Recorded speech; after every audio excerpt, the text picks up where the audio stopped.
welcome to Psalmic Saturday here at Ariel's Corner.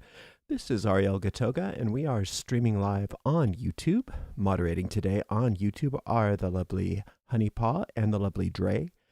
Thank you so much, moderators, and thank you so much to everybody for joining us today. I hope you're having a wonderful day.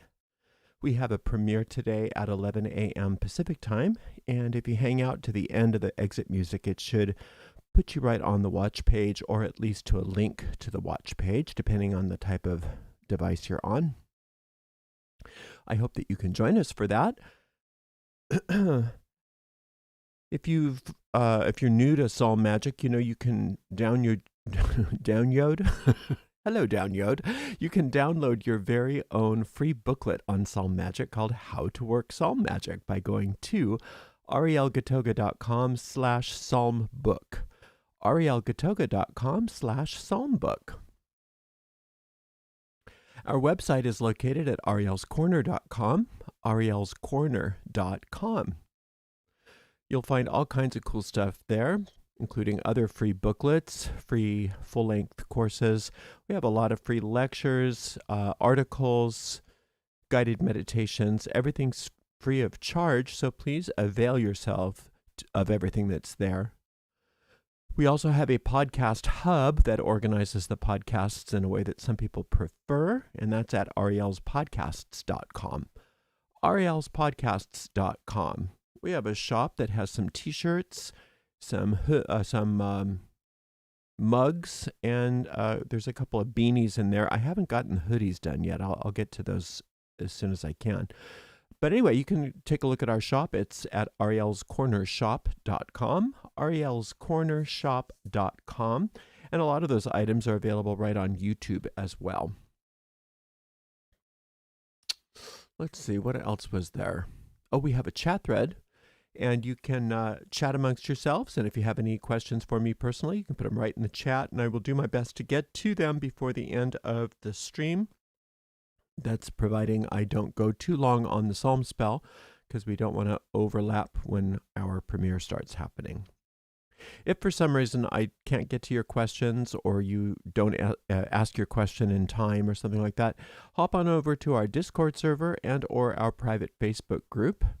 And you can find links to both of those, along with all of our social media, in the footer of each and every page on our main website at arielscorner.com.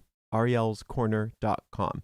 Again, everything we do is completely free of charge, so please go for it. There's no limit to the amount of stuff that you can download or take advantage of. If you do want to support us, you can send a donation. One way to do that is right on YouTube. You could use a super sticker, super chat, or super thanks, or you can use our PayPal portal, and that's at paypal.me/arielgatoga. paypal.me/arielgatoga, and also on our main website, arielscorner.com, arielscorner.com. At the footer of every page, there's a place where you can, if you prefer, rather than using PayPal, you could use a credit card or other kinds of payment options. We do appreciate your support, and we appreciate you for being here. So I think I've done all my commercials, so let's get going on our psalm spell for today. Where is it? Oh, here we go.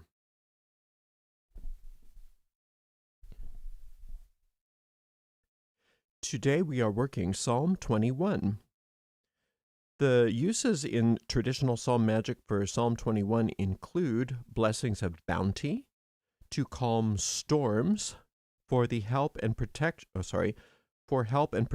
when at sea, to increase one's spiritual vibration, and to invite prosperity into one's life. There's a military aspect to this psalm as well. And I think what I want to use this spell today, I want to use this psalm for a spell to allow for any battles that we are fighting to be fought on our behalf. So any battle, it doesn't matter what kind of battle it is that you have, bring it to mind, and we'll use this psalm to let that battle be fought on your behalf. The way we work the psalm is simple, easy, and effective. We read the psalm out loud all the way through once without stopping. This recitation is commonly known as an incantation. After we finish step 1, we go back through for step 2. For step 2, we go back through that psalm and we consider each verse in turn. And we just consider each of those verses and we try to find some meaning behind the words that may not be apparent at first. They're hidden meanings, they're occult meanings. And so we have to dig, we have to search, we have to roll up our sleeves and do some work. It doesn't matter how good you think you are at this, by the way. Just the effort of doing this dislodges those magic seeds that are inherent in each verse and plants them in the deep mind, which is fertile ground. And those seeds take root. They grow, they blossom forth, and they bear fruit after their kind. And that's exactly what you and I are going to do together right now with Psalm number 21.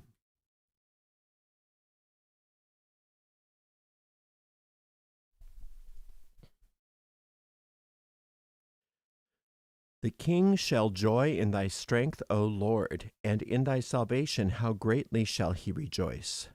Thou hast given him his heart's desire, and hast not withholden the request of his lips, Selah. For thou preventest him with the blessings of goodness, thou settest a crown of pure gold on his head.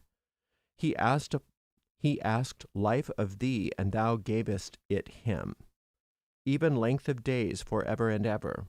His glory is great in thy salvation. Honor and majesty thou hast laid upon him, for thou hast made him most blessed forever.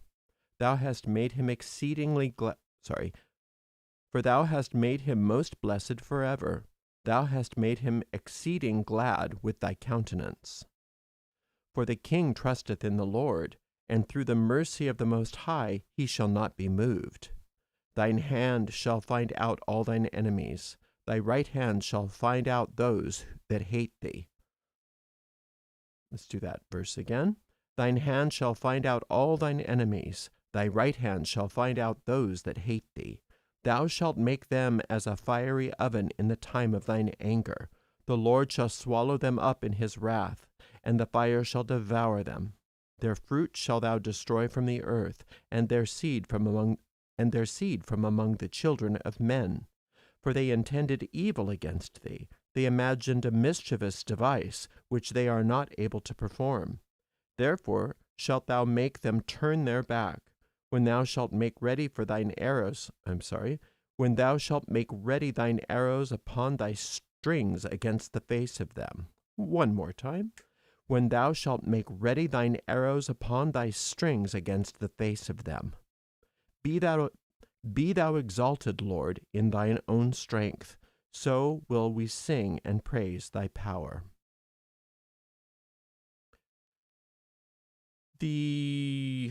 There's 13 verses here. The first 7 are mostly addressing the Lord. And then starting on 8, they are addressing the king. And this is one of those psalms where there is a belief or a theory that between 7 and 8, some sort of oracle was performed. Okay, I'm going to redo this because that really was bad. Sorry about that. I'm just going to pretend that I think it's my camera that's at a weird, funky angle. Hold on, sorry.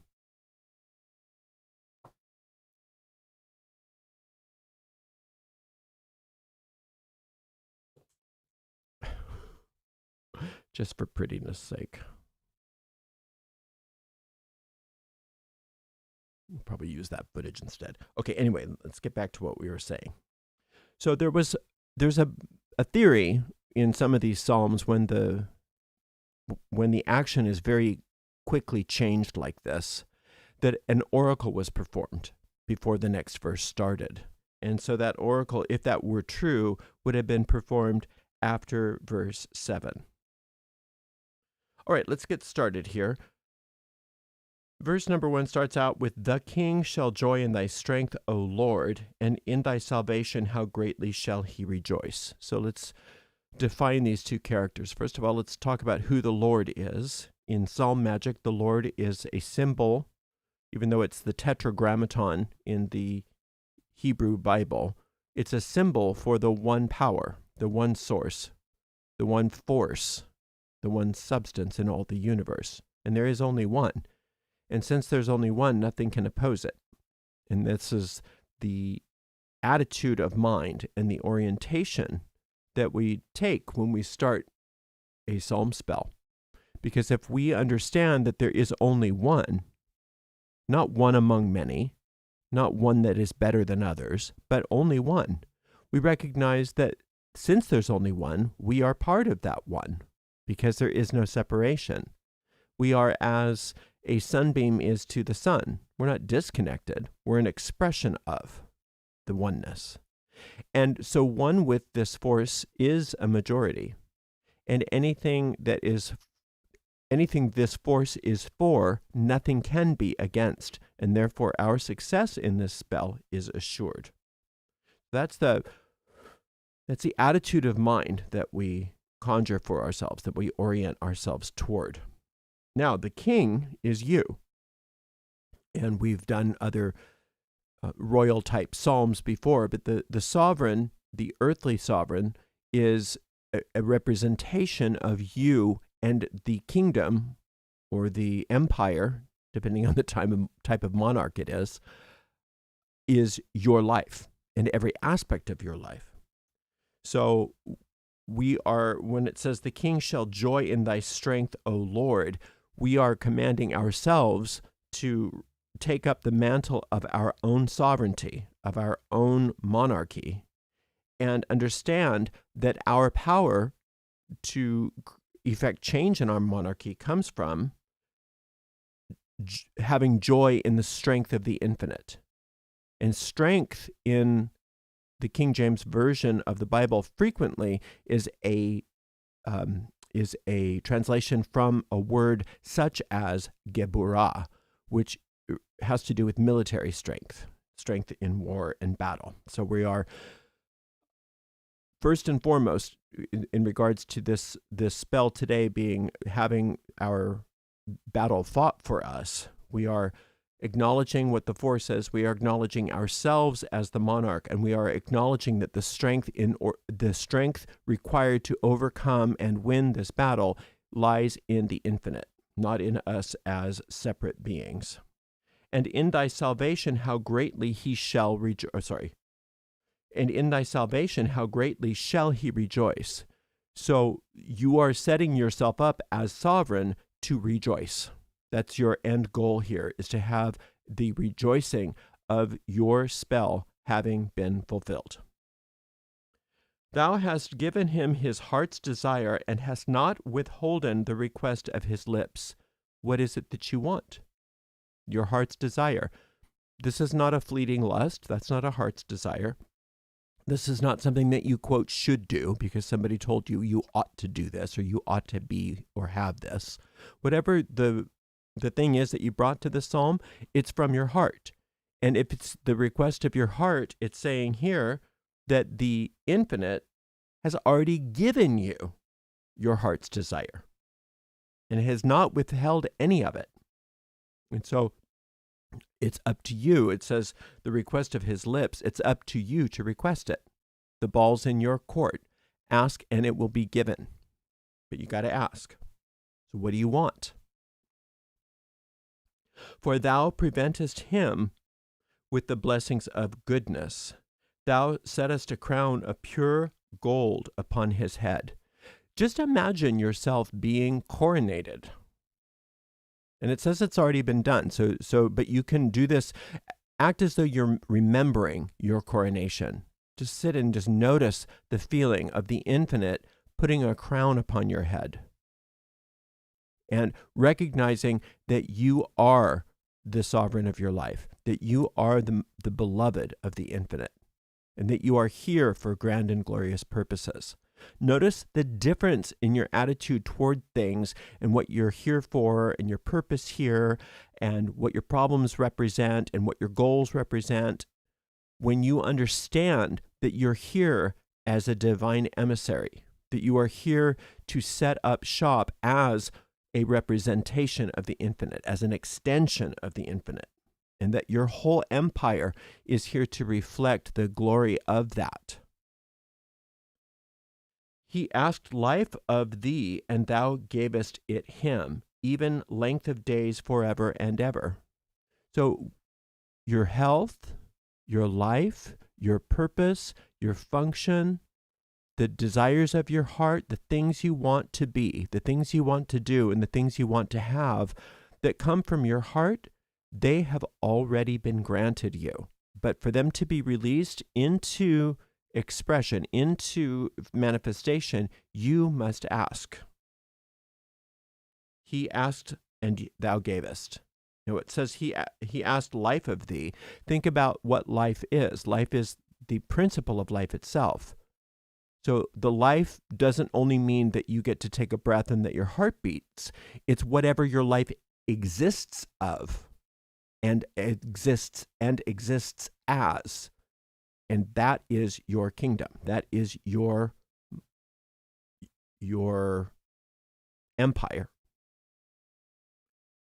His glory is great in thy salvation. Honor and majesty hast thou laid upon him.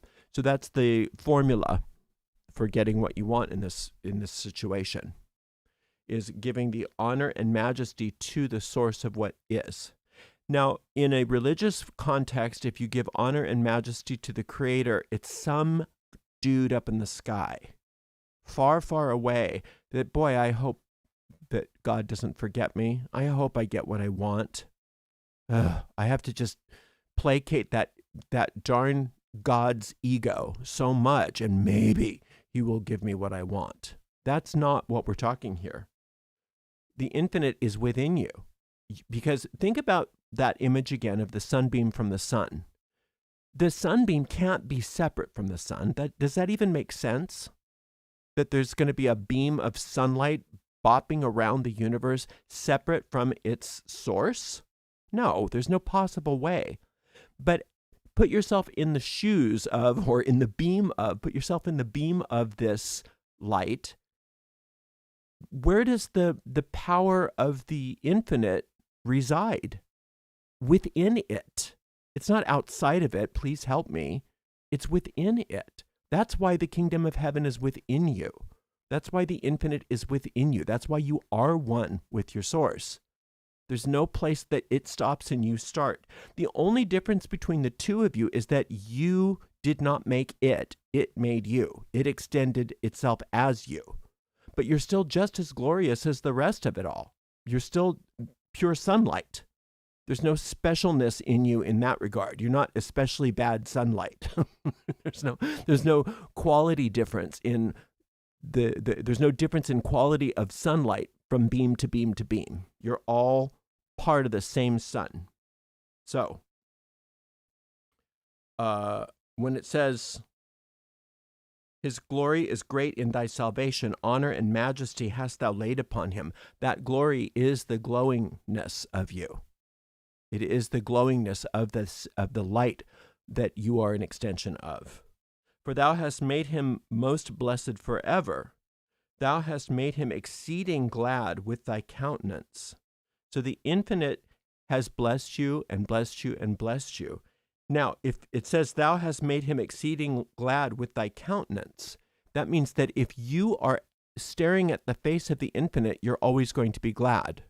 But if you turn your face away from the infinite and you start thinking of yourself as a separate sunbeam again, you start thinking in those bizarre, insane ways that you're separate from your source, your gladness is cut off. Not because you're being punished, but because of what you're doing. If you go turn off the light, close the door, and hide under the covers, and then complain, why is it so dark in here? It's not that you're being punished because it's dark. It's because that you cut yourself off from all the light. And so here it's telling you that it's through the countenance that you are exceeding glad, meaning turn and face the infinite. Become aware of your oneness with this infinite. For the king trusteth in the Lord, and through the mercy of the Most High he shall not be moved. So when it puts things in the past tense, there's several reasons why it can do that. The most the most common in magical perspectives is it speeds up the result. So the king is you. You already trusted in the infinite. And through the mercy of the infinite, mercy means the solving of the problem, the granting of the desire, the successful outcome of whatever the operation is. That's the mercy. And through the mercy of the Most High, he shall not be moved. So when the infinite grants you your request, so to speak, or when the infinite manifests your desire, it's permanent. It's permanent. There's nothing that can undo it. So that should make you very glad, understanding that by doing this kind of work, whatever it is that you brought to the psalm, when you let it get done, when you allow for that manifestation to happen, there's no undoing it. Nobody can stop you. You are invincible in that regard. All right, so this is where that oracle would have been performed, possibly, because everything changes now, and we're now speaking about the king and not the infinite here. We are speaking to the king. So this is the psalmist talking to you personally. Thine hand shall find out all thine enemies. So it's because of what you've done.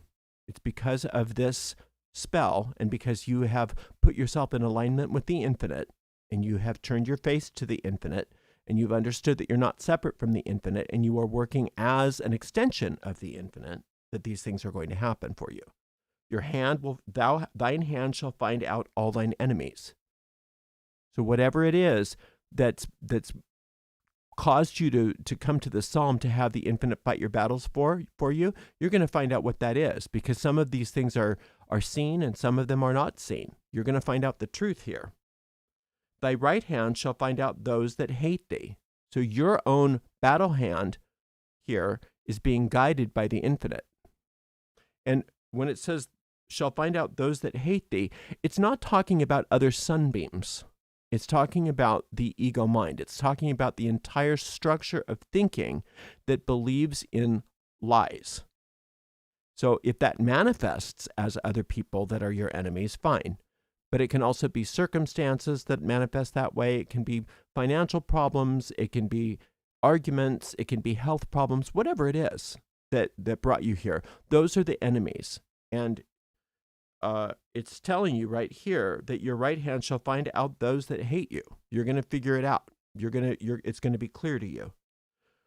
Thou shalt make them as a fiery oven in the time of thine anger. Isn't that nice? You're going to throw them all in the oven. Think of Hansel and Gretel throwing the cannibalistic witch into the oven. You're going to throw the problems in the oven. The Lord shall swallow them up in his wrath, and the infinite will take care of it for you. And the fire shall devour them. Now, what is this fire? This fire is the fire of the infinite itself. So from the point of view of the ego, it's scary as scary can be, because the ego isn't real. The ego doesn't exist as life. It has no life force. The ego is a lie. The ego is an illusion. So when the fire of eternity is burning and all of the illusions get swallowed up into this fire, it's wonderful for all of us because we're all alive. We are all sunbeams and all of our problems are getting solved. But from the point of view of the ego, it's really scary. And these are very scary images for a reason. Their fruit shall destroy from the earth, and their seed from among the children of men. So their sustenance, whatever the problems are that you need help with, their sustenance is going to get cut off. They're going to be starved to death. And their seed, meaning their ability to produce, to reproduce. It's sort of like that Gremlins movie. Where if you feed, is it where you feed them after midnight? That's when they start to reproduce, or is it when you? I can't remember. Is it? It's like when the gremlins reproduce. It's like when anything reproduces that you don't want, right? We had an infestation once when my mom had an infestation of mice once. It's like the last thing we wanted was these mice to reproduce. That was horrible. It did not help things. And so our problems have a way of reproducing. Well, now our problems can't reproduce. They can't reproduce, and not only can they not reproduce, they're being starved out, and they're going to have to wither and die. Wither away and die. For they intended evil against thee. They imagined a mischievous device, which they are not able to perform. The ego is a mischievous device. That's what the ego is. It is our own cleverness used against us. All of the genius that we were born with, all of the creativity that we were born with, all of the glory that we were born with is being used in service of a lie that we are separate and that we want to destroy ourselves. That's the ego's bottom line goal, is self-destruction and the convincing that you are alone, that you are separate. So when the mind takes for granted these lies, it uses all of the wonderful creativity that we were created with to propagate those lies and to address those lies and to respond to those lies, which ends up in self-destructive tendencies. So now this is what's happening to those self-destructive tendencies. For they intended evil against thee. They imagined a mischievous device from which they are not able to perform. So the result of doing this is that your ego is no longer able to perform these dastardly deeds upon you. And the ego will use seeming externals as a means by which to have these dastardly deeds come about. So problems with finances, arguments, enemies, whatever it is, whatever the storyline in the physical world is, the ego doesn't really care about which thing it is. All it cares about is that you are miserable. All it cares about is that you are self-destructing, that you are attacking or being attacked. So that's not going to be able to happen anymore. So yes, the specific situation that you brought to the psalm is getting taken care of, absolutely. But it's so much bigger than that, because by taking care of this particular situation, you are also taking care of a tendency within you to create these situations in the first place, or to be attracted to these situations in the first place. So you're not only taking care of the situation, you're being protected from these situations recurring. Therefore shalt thou make them turn their back, when thou shalt make ready thine arrows upon thy strings against the face of them. Turning and facing those problems, you are one with the infinite. Remember, you are one with the infinite. You are not separate. You are as a beam of light from a central star. And so the infinite's got you. So you have nothing to fear. You and the infinite are one. And when you face these problems, they run away. Just like any bully, they run away. Be thou exalted, Lord, in thine own strength. Now we're talking to the God. Now this last verse, we are now talking to God. Be thou exalted, Lord, in thine own strength, so we will sing and praise thy power. This is exalted on sphere 5 on the tree of life. Sphere 5 is ruled by Mars, and the archangel is Samael. Because be thou exalted, Lord, in thine own Geburah, thine own strength. So the power to destroy that which is not real is very evident in this verse. Be thou exalted, infinite, in your capacity to be a warrior, so that we will sing and praise your power. Now, remember, when we're singing and praising the power of the infinite, the sunbeam is praising the sun. The sunbeam is praising the power of the sun after it recognizes that it's one with it. So you're not praising a power that you're not part of. You're praising that power, and by praising that power, you become aware of your own power. And it self-perpetuates. And that's a beautiful thing. I love this psalm.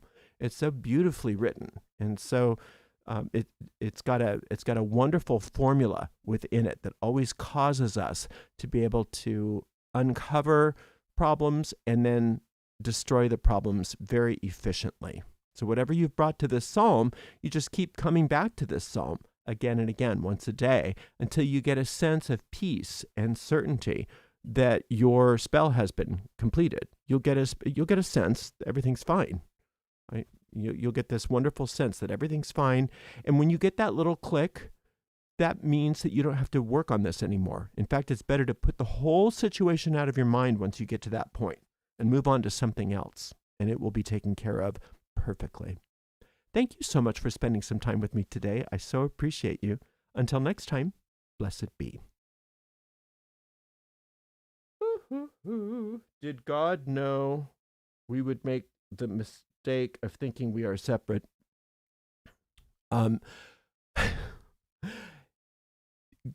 The infinite doesn't live in linear time, nor do we. So did God know that we would do something? No, because God doesn't have future. God doesn't have past. God only knows you as you are. So God doesn't have any sense of you being separate. God doesn't have any sense of your drama in that regard. But God is aware that you're asleep and has given the infinite has given us all of the necessary tools that we need to awaken from our dream when we are ready, because we have been given free will.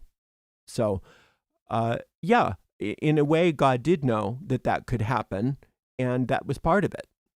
You know, it's like you can either be free or you don't want to be free. So you can be free and then fall asleep because you're free to do so, or you can be free and stay awake because you have the free will to do so. And that's up to you. It's up to all of us. So in a way, no, God's not worried about it, because in reality, that none of this is happening. From God's point of view, none of this is happening. We're all happy. But the fact that we're asleep, I would say God is lonely, because God would much prefer we be awake and be happy rather than asleep and having nightmares. And that's it? Oh, just one wonderful question. That was a great question, by the way. All right. Well, thank you so much for spending some time with me. And thank you so much to the amazing moderators. Today we had the lovely Dre and the lovely Honeypaw. And I hope that you can join us over on our premiere that's happening in just about 10 minutes from now. Thanks so much, and we'll see you over there. Until next time, blessed be.